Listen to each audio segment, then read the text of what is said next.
নির্বাচনে জেতার জন্য জামায়াত আমিরের আইডি হ্যাক করেছি, রিমান্ডে কেঁদে কেঁদে বললেন জাইমা রহমান। দেশের চলমান নির্বাচনী উত্তেজনার মধ্যে এক চাঞ্চল্যকর ঘটনা ঘটেছে। বাংলাদেশ জামায়াতে ইসলামের আমির ডক্টর শফিকুর রহমানের ভেরিফাইড এক্স অ্যাকাউন্ট হ্যাকের ঘটনায় গ্রেফতার হওয়া বিএনপির ভারপ্রাপ্ত চেয়ারম্যান তারেক রহমানের একমাত্র কন্যা ব্যারিস্টার জাইমা রহমান আদালতে জামিনের আবেদনের শুনানির আগে পুলিশের রিমান্ডে থাকাকালীন কান্না জড়িত কণ্ঠে স্বীকারোক্তিমূলক বক্তব্য দিয়েছেন। তিনি দাবি করেছেন, আসন্ন জাতীয় সংসদ নির্বাচনে জামায়াতে ইসলামীকে দুর্বল করতে এবং বিএনপির ভোট ব্যাংক শক্তিশালী করার উদ্দেশ্যে তিনি নিজে এই সাইবার অপারেশনের নেতৃত্ব দিয়েছেন। ঘটনার সূত্রপাত গত 31 জানুয়ারি শনিবার বিকেলে জামায়াত আমিরের অ্যাকাউন্ট থেকে হঠাৎ একটি বিতর্কিত পোস্ট করা হয়, যাতে কর্মজীবী নারীদের নিয়ে অবমাননাকর মন্তব্য ছিল। পোস্টটি মুহূর্তের মধ্যে ভাইরাল হয়ে যায় এবং সামাজিক যোগাযোগ মাধ্যমে তীব্র সমালোচনার ঝড় ওঠে। জামায়াতের পক্ষ থেকে তাৎক্ষণিক বিবৃতি দিয়ে দাবি করা হয় যে অ্যাকাউন্টটি হ্যাক হয়েছে এবং মাত্র ৪৫ মিনিটের মধ্যে তারা নিয়ন্ত্রণ ফিরে পেয়েছেন। হাতিরঝিল থানায় জিডি করা হয় এবং পরে সাইবার সুরক্ষা আইনে মামলা দায়ের হয়। তদন্তের দায়িত্ব পায় ঢাকা মহানগর গোয়েন্দা পুলিশ ডিবি। প্রাথমিক অনুসন্ধানে দেখা যায় হ্যাকিং এর সময় পাকিস্তানের কোনো অজ্ঞাত লোকেশন থেকে লগ ইন হয়েছিল, কিন্তু ডিবির সাইবার ইউনিটের গভীর তদন্তে উঠে আসে আরও চাঞ্চল্যকর তথ্য। সূত্র জানায়, হ্যাকিং এর পেছনে একটি সুসংগঠিত টিম কাজ করেছে, যার মূল সমন্বয়ক ছিলেন ব্যারিস্টার জাইমা রহমান। গত 4 ফেব্রুয়ারি রাতে তাকে লন্ডন থেকে ফিরে আসার পর গুলশানের বাসা থেকে গ্রেফতার করা হয়। রিমান্ডে জিজ্ঞাসাবাদের সময় জাইমা রহমান কাঁদতে কাঁদতে বলেন, আমি জানি এটা ভুল ছিল, কিন্তু নির্বাচনে জামায়াতের উত্থান দেখে আমার বাবা তারেক রহমান খুব উদ্বিগ্ন হয়ে পড়েছিলেন। তিনি বলেছিলেন, জামায়াতকে যদি একটা বড় ধাক্কা না দেওয়া যায় তাহলে বিএনপির ভোট অনেকটা কমে যাবে। আমি নিজের হাতে অ্যাকাউন্ট হ্যাক করার পরিকল্পনা করি। আমার টিমের সদস্যরা ফিশিং লিংক পাঠিয়ে অ্যাকাউন্টের নিয়ন্ত্রণ নেয়। পোস্টটা আমরাই দিয়েছি যাতে জামায়াতের ইমেজ ক্ষতিগ্রস্ত হয় এবং নারী ভোটাররা দূরে সরে যায়। জাইমা আরো বলেন, আমি চেয়েছিলাম এটা একটা বড় স্ক্যান্ডাল হয়ে উঠুক, যাতে নির্বাচনের আগে জামায়াতের ভাবমূর্তি ধ্বংস হয়, কিন্তু এখন আমি বুঝতে পারছি এতে আমার পরিবারেরও ক্ষতি হচ্ছে। আমি ক্ষমা চাইছি। তার এই কথাগুলো রিমান্ড রুমে রেকর্ড করা হয়েছে বলে সূত্র নিশ্চিত করেছে। এদিকে বিএনপির পক্ষ থেকে এখনো কোনো আনুষ্ঠানিক প্রতিক্রিয়া আসেনি। দলের একজন নেতা নাম প্রকাশ না করার শর্তে বলেন, এটা সম্পূর্ণ মিথ্যা অভিযোগ। জাইমা আপা কখনো এমন কাজ করতে পারেন না। এটা সরকারের ষড়যন্ত্র, জামায়াতকে বাঁচাতে বিএনপিকে ফাঁসানোর চেষ্টা। অন্যদিকে জামায়াতের প্রচার সম্পাদক এহসানুল মাহবুব জুবায়ের বলেন, এটা প্রমাণিত হয়েছে যে হ্যাকিংটা রাজনৈতিক উদ্দেশ্য প্রণোদিত। আমরা আইনি লড়াই চালিয়ে যাব। আদালত সূত্র জানায়, জাইমা রহমানের জামিন আবেদনের শুনানি আগামীকাল। তার আইনজীবী বলেছেন, এটা রাজনৈতিক প্রতিহিংসা। আমরা প্রমাণ করব যে জাইমা এই ঘটনার সঙ্গে জড়িত নন। এই ঘটনা নির্বাচনী মাঠে নতুন মাত্রা যোগ করেছে। বিশ্লেষকরা বলছেন, যদি স্বীকারোক্তি সত্য প্রমাণিত হয় তাহলে বিএনপির ভাবমূর্তিতে বড় ধাক্কা লাগবে। অন্যদিকে জামায়াত এটাকে বড় ষড়যন্ত্রের প্রমাণ হিসেবে দেখছে। দেশজুড়ে এ নিয়ে তুমুল আলোচনা চলছে। নির্বাচনের আগে এমন সাইবার যুদ্ধ কিভাবে প্রভাব ফেলবে তা এখন দেখার বিষয়। ষড়যন্ত্রের ঘটনা নির্বাচনী রাজনীতির কদর্যতা ও ডিজিটাল যুদ্ধের ভয়াবহতা তুলে ধরেছে।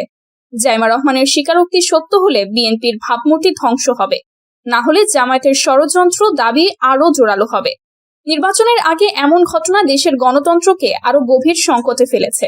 যারা নিজেদের দল সামলাতে পারেন না তারা কিভাবে দেশ চালাবেন, জানালেন জামায়াত আমির। জামায়াতে ইসলামের আমির ডক্টর শফিকুর রহমান বলেছেন, যারা নিজেদের দল সামলাতে পারেন না তারা কিভাবে দেশ চালাবেন। 5ই আগস্টের পর তারা নিরীহ মানুষদের মামলা দিয়ে খাজনাপাতি তুলেছেন। মানুষ তাদের প্রতি অতিষ্ঠ। শুক্রবার সকাল 10টায় বরিশালের মেহেদীগঞ্জ উপজেলার পাতারহাট আরসি কলেজ মাঠে নির্বাচনী জনসভায় তিনি এসব কথা বলেন। ডক্টর শফিকুর রহমান বলেন, জীবন দিতে রাজি আছি, কিন্তু কোনো মায়ের ইজ্জত দিতে রাজি নই। কেউ কেউ ষড়যন্ত্র শুরু করেছিল, কিন্তু তা তাদের দিকেই ফিরে গেছে। আমি যেটা বলিনি সেটা নিয়ে মিথ্যাচার করা হচ্ছে। আমরা দেশে মা ও মেয়েদের নিরাপত্তা নিশ্চিত করব। তিনি বলেন, আমরা বিজয়ী হলে দেশে আর কোনো বিচার বহির্ভূত হত্যাকাণ্ড ঘটবে না। 5ই আগস্টের আগে অহরহ এ ধরনের ঘটনা ঘটেছে। জামায়াতে ইসলামী ক্ষমতায় গেলে কোনো মানুষ বিচার বহির্ভূত হত্যার শিকার হবে না। তিনি বলেন, দেশে বহু নিরীহ মানুষকে হত্যা করা হয়েছে। দেলোয়ার হোসেন সাইদিকে নির্মমভাবে হত্যা করা হয়েছে উল্লেখ করে তিনি বলেন, এ ধরনের ঘটনা আর হতে দেওয়া যাবে না। জামায়াত আমির বলেন, আমরা জামায়াতে ইসলামীর বিজয় চাই না, আমরা 18 কোটি মানুষের বিজয় চাই। আমরা বিজয়ী হলে দেশের সব মানুষ বিজয়ী হবে। তিনি বলেন, সবার সমান অধিকার নিশ্চিত করে সবাইকে নিয়ে একটি সুন্দর দেশ গড়তে চায় জামায়াত ইসলামী, যেখানে বিচার ব্যবস্থাও সবার জন্য সমান হবে। দুর্নীতির বিষয়ে তিনি বলেন, আমরা দুর্নীতির ডাল বা পাতা ধরে টান দেব না, আমরা ঘাড় ধরে টান দেব। চাঁদাবাজি করতে দেওয়া হবে না, চাঁদাবাজদের বিরুদ্ধে ব্যবস্থা নেওয়া হবে। তিনি বলেন, 28 লাখ কোটি টাকা লুটপাট করে পাচার করা হয়েছে। এই টাকা ফিরিয়ে আনতে হলে যারা লুটপাটের সঙ্গে জড়িত নয় তাদেরই ক্ষমতায় আনতে হবে। যারা লুটপাট করছে তারা কখনো এই টাকা ফেরত আনবে না। তিনি বলেন, আমরা ক্ষমতায় এলে বিচার হবে সবার জন্য। সাধারণ মানুষ অপরাধ করলে যেমন বিচার হবে, রাষ্ট্রপতি অপরাধ করলেও একই বিচার হবে। দলের উপর নির্যাতনের প্রসঙ্গ তুলে ধরে ডক্টর শফিকুর রহমান বলেন, জামায়াতে ইসলামের অফিসে যেতে দেওয়া হয়নি, সংগঠন নিষিদ্ধ করা হয়েছে, নিবন্ধন বাতিল করা হয়েছে। তিনি বলেন, একমাত্র জামায়াতের হাজার হাজার কর্মীকে আটক করা হয়েছে, ঘরবাড়ি জ্বালিয়ে দেওয়া হয়েছে, চাকরি থেকে বাদ দেওয়া হয়েছে।